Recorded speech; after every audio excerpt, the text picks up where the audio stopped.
대우와는 또 다르게 같이 사라진 기업이긴 하지만 지금 평가가 좀 다른 기업이 있어요. 온갖 비리와 뇌물이 드러나서 불명예스럽게 몰락한 기업이 있는데요. 이번에는 한보 이야기를 들려드릴게요. 재벌이나 정치인들이 이 청문회에 출석할 때 보통 뭘 타고 가죠? 휠체어. 모자 쓰고 마스크 쓰고. 너무 잘 아시네. 종종 그렇게 휠체어 타고 막 아픈 모습으로 등장하는 걸 많이 보신 적이 있으시죠? 깁스도 하고 어떤 경우. 그 휠체어 청문회의 원조가 바로 정태수 회장이고요. 이 정태수 회장이 이끌었던 기업이 한보입니다. 아, 원조셨어. 한복. 휠체어. 한보그룹 정태수 회장은 1969년 47살에 세무서의 말단 공무원이었어요. 네? 그런데 이분이 당대 최고의 역술인이라고 소문난 그런 분을 찾아가요. 역술인? 그 역술인이 정태수 씨한테 뭐라고 그랬냐면 당신 공무원 때려치고 사업해. 그러면 대한민국 첫째, 둘째가는 부자가 될 거야. 라고 말을 해요. 그 말을 믿었다고요? 그게 사업을 권유하는 거예요. 그리고 이름도 바꾸라 그래요. 그래서 이분이 정태준에다 정태수로 개명을 합니다. 그런데 평생 공무원 하던 사람이 네. 갑자기 사업을 하라 그런다고 사업을 결심해서 막 이렇게 저지르기가 쉽지가 않잖아요.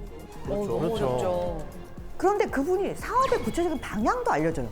당신은 토의 기운을 타고났어. 그러니까 흙을 만지면 큰 부자가 될 거야.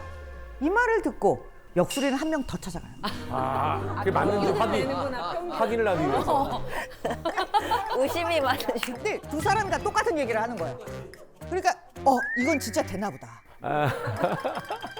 그래서 고심 끝에 광산업, 건설업 두 가지 사업 아이템을 판하고 52세 나이에 세무서에 사표를 던집니다. 52세예요? 신의 계시야? 먼저 전국에 막 산을 다 돌아다니면서 폐광산을 막 찾아다녀. 그러던 와중에 강원도에 몰림된 광석 폐광산 하나를 헐값에 인수를 합니다. 그리고 1974년에 한보 상사를 설립을 해요. 네. 그 다음에 건설업, 세무공무원을 할 때 동료로 지내던 사람들을 설득해서 야, 돈을 쫙 모아서 구로동에다가 172세대의 소형 아파트를 지어요. 아하. 이걸 팔아서 남긴 돈으로 대치동, 신림동에 아파트를 지어 나가면서 사업을 확장하기를 시작합니다. 그런데 될 사람은 진짜 되는지. 미국에 있는 대규모 몰리브된 광산에서 불이 나요. 미국에 있는 큰 광산이 불이 나니까 거기서 물건을 사던 사람들이 어디 가서 딴 데 가서 사야 될 거 아니에요. 그러니까 공급처를 찾겠지. 아까 무슨 광산을 샀다고요? 몰리브된 광산을 샀다고 그랬잖아요. 정태수 씨가 갖고 있던 광산에서 수출하는 광석값이 급등을 하게 돼요. 못 들여오니까. 자, 어떻게 이렇게 운이 따로 써 광산이 있어요? 터졌어요. 이제 건설업을 봅시다. 당시 아시아 최대 규모의 아파트 단지라고 했던 게 있어요. 지금도 존재하는 아파트입니다. 대치동 음마 아파트예요. 엄마? 이 아파트를 지어서 분양을 했는데 이게 총 대박이 나면서 한보는 단숨에 1,350억 원이라는 어마어마하게 큰 돈을 거머쥐게 그 돼요. 그때 당시에. 스스로 담았구나. 그런. 엄마. 헐값에 사들인 광산은 막 광물이 터지고 아파트마다 막 완판 행렬을 이어가는 거야. 한보는 순식간에 재계 서열 30위 안으로 들어갑니다. 이게 뭔 일이야 이거? 그렇게 규모가 커졌으면 막 사옥도 번듯하게 짓고 이렇게 할 것 같잖아요. 그런데 사옥을 따로 짓지 않았어요. 음마 아파트 상가에다가 본사를 계속 썼어요. 맞아, 거기 대형 그 5개 간판이 있었어요.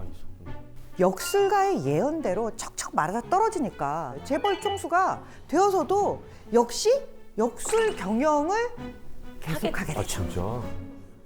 회사 위치, 본인이 사는 집, 풍수지리를 꼼꼼하게 따지고 특히 모든 사업의 중대사도 역술가와 상의를 했다고 합니다.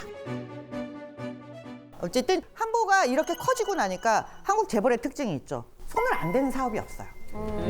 사업을 확장해서 IT, 철강, 관광업, 제약회사, 금융사, 학교도 인수를 해요. 새로 시작한 회사만 거의 20개가 되었습니다. 또 키웠네, 그치?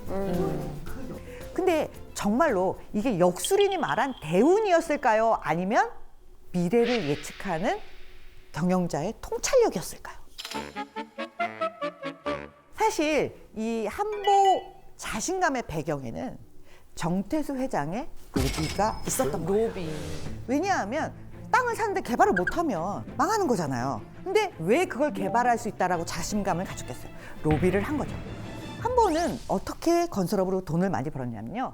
물에 잠기는 땅, 아파트 건설 허가를 못 받는 자연 녹지, 이렇게 상대적으로 개발이 어려워서 싼 값에 살 수 있는 땅들을 막 사들인 다음에 어떻게 로비를 해서 개발을 해서 큰 이익을 얻는 일종의 베팅, 도박을 한 거예요. 한보그룹에 정부와 서울시의 고위 공무원 출신들을 대거 영입을 하고요. 중요하다고 생각하는 사람 리스트를 따로 만들어서 시도 때도 없이 로비를 했어요. 드라마 같아. 정태수가 건네면 007 가방에는 뭐 5천만 원, 골프 보스턴 백은 뭐 1억 원, 사과 상자에는 2억 원, 이런 말이 막 돌 정도였습니다.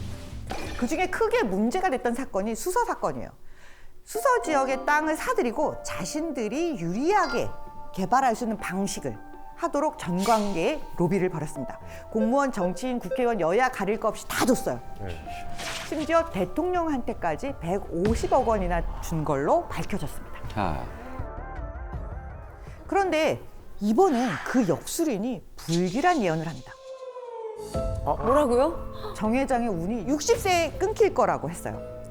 97년 1월 드디어 한보그룹의 파국이 다가왔습니다. 한보가 짓고 있었던 당진 제철소가 문제가 됩니다. 왜요? 제철소는요, 만드는데 돈이 엄청 많이 들어가고 기술력도 굉장히 중요해요. 그런데 한보는 당시 돈도 문제가 있고 기술도 문제가 있었습니다. 둘 다 준비가 안 된 상태였던 거예요. 엄청난 대출을 받아서 무리하게 진행을 하다가 금융권이 도저히 안 되겠다고 선언을 합니다. 대출금 회수에 나서게 되는 거예요. 그리고 1997년 1월 최종 부도 처리가 되었고 이게 97년 외환위기의 트리거 불씨가 되었다고 합니다. 그때 정태수 회장에 대한 평가는 최하위인데요. 결과가 나빴기 때문만은 아닙니다. 휠체어 출두의 원조로 불리는 그 문제의 청문회에서도 큰 파장을 불러일으키는 발언을 많이 했어요. 한보철강에 3천억 원이 추가 투입됐다 하더라도 2달 정도밖에 못 버텼을 것이다. 이런 얘기를 하니까 회장이 뭐라고 대답을 했냐면 자금 흐름은 주인인 내가 알지 머슴이 어떻게 압니까?